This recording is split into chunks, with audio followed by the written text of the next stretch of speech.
Hey everyone, welcome back to my YouTube channel. This is me Krishna Patel और आज हम बात करने वाले हैं डेफिनेट आर्टिकल। देखो बेटा, आपको यदि डेफिनेट आर्टिकल समझना है तो सबसे पहले आपको इंडेफिनेट आर्टिकल के बारे में समझना पड़ेगा। ठीक है, तो इंडेफिनेट आर्टिकल समझना है तो उसके लिए आपको मेरी जो प्रीवियस क्लास में मैंने जो वीडियो बना के आप लोगों के लिए अपलोड की थी, तो आप पहले उसको देखिए। ठीक है, देन इसको देखने में समझ में आएगा कि डेफिनेट आर्टिकल और इंडेफिनेट आर्टिकल में फर्क क्या है। चलो हम शुरुआत करते हैं सबसे पहले किसके बारे में, डेफिनेट आर्टिकल के बारे में।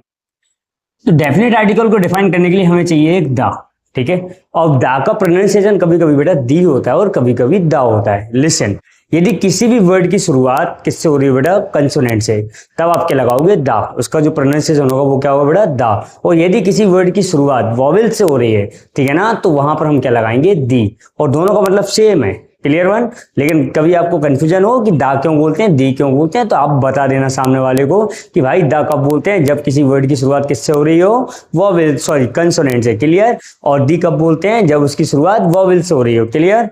चलो लेट्स गेट स्टार्ट। सुनो, अब डिफाइन करने के लिए क्या करना है, पर्टिकुलर पर्सन और थिंग ऑलरेडी मेंशन। देखो ना, कोई भी चीज पहले से मेंशन है सेंटेंस के अंदर, ठीक है ना, कोई भी सब्जेक्ट समयवत के लिए या फिर कोई पर्सन या कोई वस्तु, कोई भी चीज डिफाइन की गई हो, पहले से ही मेंशन की गई हो सेंटेंस के अंदर, या उसके बारे में बात की जा रही हो, ठीक है ना, तो उसके पहले हम क्या लगाएंगे बेटा, द।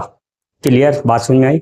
यहाँ देखो, जैसे यहाँ लिखा है the book on the table is mine, मतलब कि ये वही किताब है जो टेबल पर है, वो किसकी है, मेरी है। क्लियर, तो मतलब स्पेसिफिक वन, मतलब किसी एक की बात नहीं कर रहे हैं, ठीक है ना। मतलब बहुत सारी, यदि यहाँ पे आ बुक होता तो मतलब कोई सी भी एक बुक हो सकती थी, लेकिन बेटा यहाँ पर हमने क्या लगाया है, द बुक। क्लियर, दूसरा एग्जांपल देखते हैं, listen carefully. I saw a dog, the dog was barking. अब यानी क्या बोला था, जब कोई चीज या व्यक्ति या वस्तु क्या हो, मेंशन किया गया हो, ठीक है ना, तो वहां पर हम क्या लगाते हैं, द। देखो फर्स्ट टाइम जब सेंटेंस लिखा हमने, ठीक है ना, तो यहाँ पर हमने देखा होगा आई सॉ अ डॉग, पहली बार डॉग आया था इसलिए हमने आर्टिकल ए का यूज किया था, लेकिन यही डॉग दोबारा फिर आ गया भौंकने के लिए, इसलिए हमने इसके पहले क्या लगाया बेटा, द। रूल नंबर 1 समझ में आया, थैंक यू। रूल नंबर 2 देखो बेटा, रूल नंबर 2 क्या बोलता है कि before the proper noun, article का द का यूज कब करते हैं, प्रॉपर नाउन के पहले, लेकिन वो यूनिक ऑब्जेक्ट होना चाहिए बेटा। क्या होना चाहिए, यूनिक ऑब्जेक्ट होना चाहिए। क्लियर। अब सर यूनिक ऑब्जेक्ट कहने का मतलब, जैसे कि एग्जांपल देखते हो, देखो भाई सबसे पहले हम बात करते हैं हिस्टोरिकल बिल्डिंग, कोई सी भी बिल्डिंग हो, ठीक है, द रेड फोर्ट हो, ताजमहल हो, समयवत की कुतुब मीनार हो, ठीक है, ग्रेट वॉल ऑफ चाइना हो, तो इन सबके साथ क्या लगाएंगे बेटा, हम द। क्लियर। सेकेंड है माउंटेन रेंजेस। अब माउंटेन रेंजेस मतलब कोई सी भी माउंटेन रेंज हो, जैसे कि the Aravali hills, the Himalaya, इनके साथ क्या यूज करेंगे हम, द।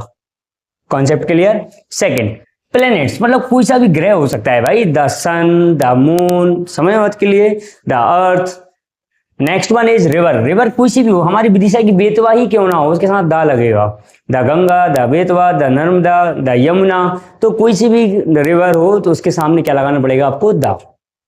सेकेंड, ओशियंस मतलब कि कोई सा भी समुद्र हो या फिर गल्फ हो, ठीक है ना, तो इनके साथ हम क्या लगाएंगे बेटा, the. And the group of island मतलब कि इनके साथ भी हमको क्या लगाना पड़ेगा, the. And next one is holy books. Holy books कोई सी भी पवित्र ग्रंथ हो सकता है, चाहे वो गीता हो, रामायण हो, कुरान हो, बाइबल हो, इन सबके साथ क्या लगाएंगे बेटा हम, the. Clear. Second, ordinal counting. देखो बेटा, हमारी जिंदगी में 2 टाइप्स की काउंटिंग होती है, एक होती है ऑर्डिनल और एक होती है कोऑर्डिनल। अच्छा, ऑर्डिनल काउंटिंग क्या होती है, कोऑर्डिनल काउंटिंग क्या होती है, लिसन। जब हम क्वांटिटी बताते हैं बेटा, ठीक है ना, तो उसे हम बोलते हैं कोऑर्डिनल। एग्जांपल 1 2 3 4 5 6, ठीक है। और ऑर्डिनल काउंटिंग क्या होती है, जब हम पोजीशन बताते हैं नंबर की, जैसे कि first, second, third, fourth, fifth. समझ में आ रहा है ना बात, very good. And the next, और जब भी हम डाका यूज कहां पर करते हैं, descriptive name of the country, मतलब किसी भी देश को आप डिस्क्राइब करते हो, जैसे कि USA, UK, Republic of Germany, ठीक है ना, तो जहां पर डिफाइन किया जा रहा है उस देश को, वहां पर हम क्या लगाएंगे बेटा, the article. Clear.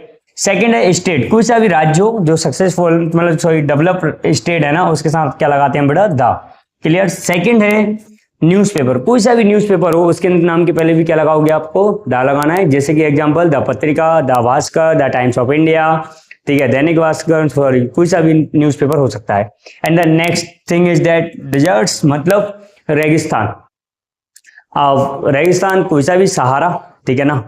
And next one, train का नाम हो सकता है, होटल्स हो सकती हैं, शॉप्स वगैरह हो सकते हैं, इन सबके साथ क्या लगाओगे बेटा, article the. Clear. Next rules की बात करते हैं। थर्ड, ठीक है।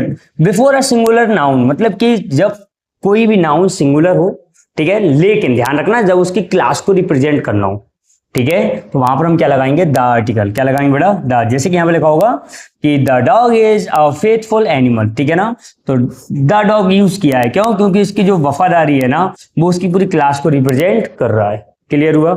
सेकंड क्वेश्चन देखो बेटा, question number 4, sorry rule number 4, before the adjective when the it represent the class of the person, जब किसी भी व्यक्ति की क्लास को रिप्रेजेंट कर रहे हो एडजेक्टिव के द्वारा, ठीक है ना, तो उसके पहले भी हमको क्या लगाना है बेटा, द आर्टिकल। क्लियर। जैसे कि बोलते हैं the rich should help the poors, ठीक है ना, तो द रिच क्या है बेटा, ये आपकी क्वालिटी है, ठीक है ना, और द पुअर ये भी क्वालिटी है, ठीक है, तो यहां पर हम क्या लगाएंगे बेटा, द आर्टिकल। क्यों, क्योंकि यहां पर हम पूरी एक क्लास को रिप्रेजेंट कर रहे हैं।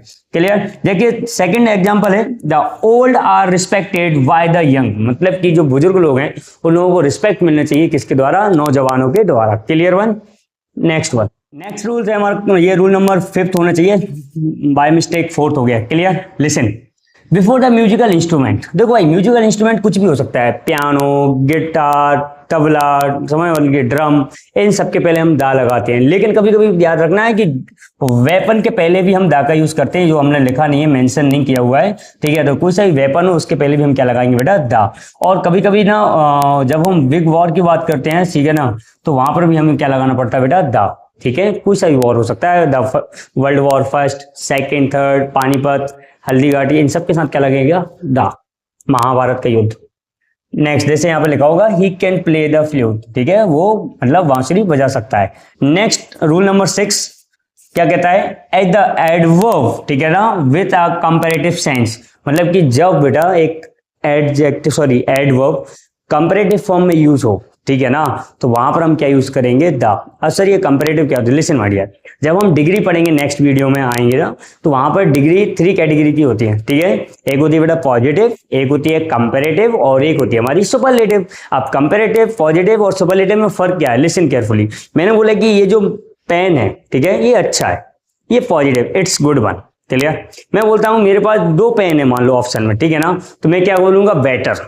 लेकिन ये पेन, बहुत सारे पेनों का ग्रुप है, उनमें सबसे अच्छा है, तब क्या लगाएंगे, बेस्ट। तो भाई ये सेल्फ कंपेयर हो रहा है पॉजिटिव, अदर सेकंड पर्सन हो रहा है कंपैरेटिव, और पूरी एक कंपनी को रिप्रेजेंट एक क्लास के साथ इसको कंपेयर किया जा रहा है, ठीक है, तो सुपरलेटिव। Clear one. हाँ ठीक, तो जैसे यहां पर लिखा होगा द सूनर द बेटर, ठीक है, सूनर क्या है बेटा, एडजेक्टिव है, लेकिन इसमें, ठीक है, तो सॉरी एडवर्ब है, इसके साथ हमने क्या यूज किया है, द। सेकंड यहाँ पे द हायर, ठीक है, ये भी हमारा क्या है, एडवर्ब है, ठीक है, तो यहाँ पर भी हमने ईआर लगाया, यहाँ पर भी ईआर, मतलब यहाँ पर हम क्या कर रहे हैं, कंपेयर कर रहे हैं चीजों को, ठीक है ना, कहते हैं ना कि भाई the sooner the better, the higher you go the colder it is, मतलब जैसे आप ऊंचाई पे जाओगे उतना ज्यादा ठंडा होता जाएगा, तो हम यहाँ पर हम कंपेयर कर रहे हैं। Clear one.